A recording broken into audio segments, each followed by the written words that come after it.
les amis, j'espère que vous allez bien. Je vous fais une petite vidéo là, je pense que vous le voyez, c'est pas comme d'habitude parce que je suis en voyage, je suis en Bretagne pour faire du vélo, donc je suis en tenue de vélo puisque je m'apprête à partir d'ici quelques minutes, mais je suis à un endroit où il y a un joli petit lac, donc je me suis dit que j'allais aller me balader en vous faisant une vidéo et je me suis dit qu'aujourd'hui j'allais vous parler de comment on fait pour gérer la reprise, parce que je pense que vous êtes comme moi, vous allez peut-être faire des petits week-ends ou une semaine. Là je suis partie pour faire une semaine 50 km par jour à vélo. J'ai déjà fait hier après-midi 40 km, enfin 37, et là on est reparti aujourd'hui pour faire 50 km, ce qui est assez léger hein, enfin c'est pas trop quand on est débutant quoi. Je me suis dit on était plusieurs à reprendre tranquillement la vie normale avec les commerces qui réouvrent, les terrasses, etc.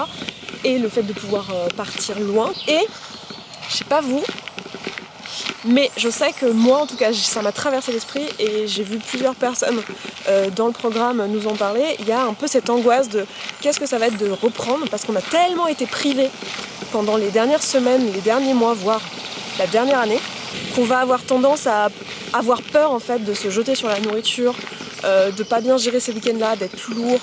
Et voilà, du coup j'ai envie dans cette vidéo de vous donner 4 tips, 4 conseils que moi je vois pour pouvoir gérer sereinement cette reprise en fonction de vos objectifs, de votre énergie, de vos envies et qui peuvent, enfin après c'est à vous de les adapter évidemment et de vous les approprier. Mais en tout cas 4 trucs que je vois qui peuvent peut-être vous aider si comme moi vous allez partir en week-end, en semaine de vélo, en voyage, tout ça, que vous allez voir des amis, manger au restaurant, et que voilà, vous reprenez en gros votre vie progressivement sociale, et que comme moi, vous aviez super hâte que tout ça réouvre, parce que bon bah moi je suis en Bretagne, j'ai envie de manger des crêpes, voilà, vous aviez super hâte de reprendre une vie sociale, d'être avec des amis, d'aller en terrasse, boire une petite bière, et donc comment on fait pour pas trop se prendre la tête, mais quand même se sentir bien dans son corps, et surtout si vous êtes dans cette démarche de perte de poids et que vous voulez continuer cette démarche là. Ah c'est plus joli si je vous prends comme ça, vous avez vu? Oh, c'est trop beau! Si vous débarquez sur cette chaîne, bienvenue, abonne-toi. On fait ici des vidéos tous les lundis et parfois on a même une vidéo bonus le jeudi. Voilà, je m'appelle Esther Taillifé, je suis coach de vie, voilà, certifiée, et je dis souvent coach en émotion parce que c'est de ça dont il s'agit comme particularité. Et ici sur cette chaîne, je me suis spécialisée dans la perte de poids, la relation à la nourriture. Donc si c'est un truc dont tu te sens concerné, c'est-à-dire qu'en fait tu sais exactement quoi faire mais t'arrives pas à le faire en pratique, parce que bon, on a tous vu des nutritionnistes, on sait ce qui est bon pour nous mais on le fait pas, eh bien tu es au bon endroit, je vais pouvoir t'aider, te donner des conseils et des astuces et peut-être des... C'est pas tellement des conseils parce que c'est pas le rôle du coach de donner des conseils. J'attends que les voitures passent. Mais je vais pouvoir te donner des explications, des pistes de réflexion, des choses qui vont pouvoir t'aider dans cette démarche-là. Si tout ce que je viens de vous dire ça vous parle aussi, sachez qu'on propose des accompagnements sur ces sujets-là. Vous avez un premier appel qui est totalement gratuit. Vous pouvez prendre le lien en barre d'infos. Je vous explique en fin de vidéo à quoi sert cet appel, comment il se déroule et c'est quoi l'intention. Aujourd'hui on y va, j'ai noté 4 trucs. Le premier truc que je trouve hyper important avant de partir en week-end ou en semaine, et que ça soit post-Covid ou pas, c'est d'avoir une intention claire. Il faut que tu saches qu'est-ce que tu vas faire, que tu décides en amont qu'est-ce que tu vas faire pendant cette semaine ou pendant ce week-end-là. Ou même si c'est juste un resto avec des amis, il faut que tu aies une intention. Enfin, je dis il faut, hein, mais je pense que ça va beaucoup t'aider. Et ça nous aide énormément. Et moi, ça m'aide énormément d'avoir une intention claire. Est-ce que pendant ce repas, mon objectif, ça va être de manger sainement et de suivre mon plan alimentaire, par exemple, si j'ai un plan alimentaire, ou une ligne de conduite, si j'ai une ligne de conduite. Est-ce que ça va être ça, mon objectif numéro 1? Ou est-ce que mon objectif numéro 1, ça va être de me faire plaisir et de manger, je sais pas, tel truc parce que je sais que dans ce restaurant-là, il y a tel aliment qu'il faut absolument goûter. En gros, que j'ai une intention claire parce que tes choix alimentaires vont pas être les mêmes et tu vas beaucoup te prendre la tête et tu te dis juste ok, bah on verra, je vais faire au mieux. Si tu te dis juste ça, en fait, ton cerveau, et c'est ça qui nous saoule en fait, et c'est pour ça qu'on fait cette chaîne, et c'est pour ça qu'on parle de ces sujets-là, c'est qu'en fait, ce qui est saoulant, désolé, je sais pas si les pas ça vous ça vous fait du bruit et tout. C'est du marché parler aujourd'hui. Ce qui est saoulant en fait, c'est plus d'avoir le mental qui fait je veux pas, ah non je devrais pas, ah peut-être que je devrais faire attention à ci, ah oui non, oui non, oui non. Et c'est ça qui va te prendre la tête. Alors que si tu as une intention claire et que ton intention ce soir c'est de te faire plaisir par exemple, bah, tu vas pas te poser 500 000 questions. Tu vas juste prendre ce qui te fait plaisir et tu vas voir que ça peut faire peur cette intention là, parce que tu peux dire ouais mais si je décide de me faire plaisir, je vais manger beaucoup plus, je vais pas me sentir bien après, je vais potentiellement prendre un peu de poids, avoir des appels au sucre le lendemain et ça va me pourrir toute ma journée, toute ma semaine. En fait, si tu te mets vraiment cette intention de te faire plaisir, tu verras, si t'es pas dans le manque, si t'es pas dans le on verra, etc., mais tu as vraiment mis cette intention, en fait ce qui est intéressant c'est que quand tu décides de te faire plaisir en priorité, bah, tu t'aperçois que manger plus que ta faim, manger vraiment beaucoup, c'est pas plaisant. Genre si tu te poses vraiment la question à chaque fois que tu choisis de manger un aliment, est-ce que ça me fait plaisir? Est-ce que ça me fait toujours plaisir? Est-ce que j'ai encore envie de ça? Eh bien tu vas te rendre compte que si t'es pas dans le manque et que tu te dis non mais je peux me faire plaisir avec tout ce que je veux, eh bien tu vas pas forcément manger plus que ta faim. Peut-être un petit peu plus, mais tu vas voir que ça va pas foutre en l'air en fait tes sensations physiques.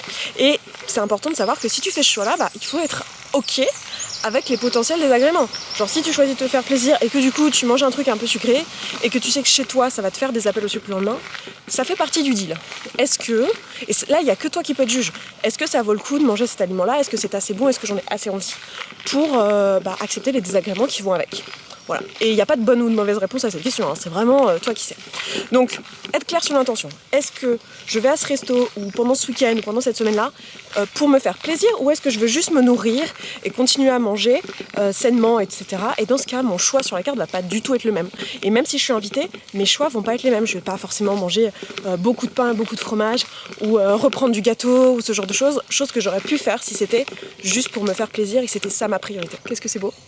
Deuxième astuce et deuxième chose à prendre en compte, c'est ne pas se faire avoir avec le truc, l'erreur courante de je suis en vacances, du coup je me dépense plus parce que j'en sais rien, j'ai fait du kayak, j'ai fait un peu de rando, j'ai fait un peu de vélo, et se dire bon bah du coup je peux manger plus ou tout ce que je veux.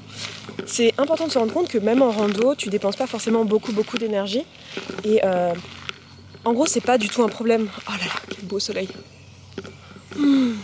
C'est pas un problème d'en tenir compte dans ta prise alimentaire, de savoir que bon bah t'as dépensé plus, c'est normal d'avoir plus faim, donc ne pas t'embêter avec ça et être ok de suivre ton corps, et même si ton corps il te dit pas les mêmes choses que d'habitude, si t'as faim, bah mange évidemment, mais ça va être important de pas te faire avoir avec le mental qui va dire oui mais ça je peux, j'ai fait du sport.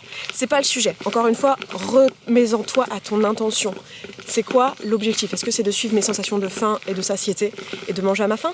Ou est-ce que c'est de me faire plaisir? L'intention n'est pas la même si les deux peuvent être liés. Troisième point et troisième conseil que je donnerais, c'est justement de suivre ces sensations physiques. En fait, j'ai remarqué, et ça marche très bien sur moi, et j'ai pu en parler avec certaines clientes ou avec certaines personnes de l'équipe aussi. Même si tu manges à l'extérieur, genre t'es invité, ou tu es au resto, ou comme nous, là t'es en voyage, ce matin on a pris un petit déjeuner, alors que d'habitude je déjeune pas, par exemple, et ce matin on avait faim. Même si tu manges pas les trucs les plus équilibrés, etc., si en fait tu suis tes sensations, que tu manges à ta faim, tu vas te rendre compte que finalement, même si tu vas pas te sentir forcément le mieux parce que tu as mangé des trucs un peu différents. Désolée, je me mets face au soleil, j'ai les yeux un peu fermés, mais c'est tellement agréable. Je suis désolée. En fait, ça va bien se passer pour ton corps. C'est important de faire confiance à son corps en fait. Ton corps, il va te donner des sensations de faim et de satiété. Et juste, moi, ça m'arrive assez souvent quand je suis... c'est souvent un choix que je fais en fait. Quand je suis au restaurant ou ce genre de truc, alors là, c'est pas trop arrivé cette dernière année, mais quand je suis au restaurant et que je sais pas ce qu'il va y avoir, parce que c'est un restaurant, c'est pas moi qui l'ai choisi, j'ai pas regardé la carte avant, et je suis avec des gens, et voilà, de juste me dire, écoute, je prends ce que je veux sur la carte, ce qui me fait le plus plaisir, parce que j'y vais souvent, c'est très rare que j'aille au restaurant avec une intention de juste me nourrir, à part quand je suis en déplacement professionnel. En général, j'y vais pour me faire plaisir, mais juste, je m'arrête quand j'ai plus faim. Juste je m'arrête parce que de toute façon ça me fera plus plaisir. Donc c'est vraiment le truc, juste se déstresser par rapport au fait de se dire mon Dieu, si je mange ça, c'est trop gras, c'est trop sucré. Juste se dire ok, je vais suivre mes sensations de faim et tout va bien se passer si je fais ça, quoi. Et ça nous amène à notre quatrième astuce que je vous ai un peu dit tout du long, mais que je voulais faire un point vraiment là-dessus spécifique parce que pour moi c'est le truc le plus important, c'est de se lâcher la putain de grappe. Est-ce que celles qui n'écoutent pas, au fond, là, vous avez entendu, je répète, se lâcher la putain de grappe. Parce qu'on est très doué pour ça. On vit dans un monde où tout est très culpabilisant.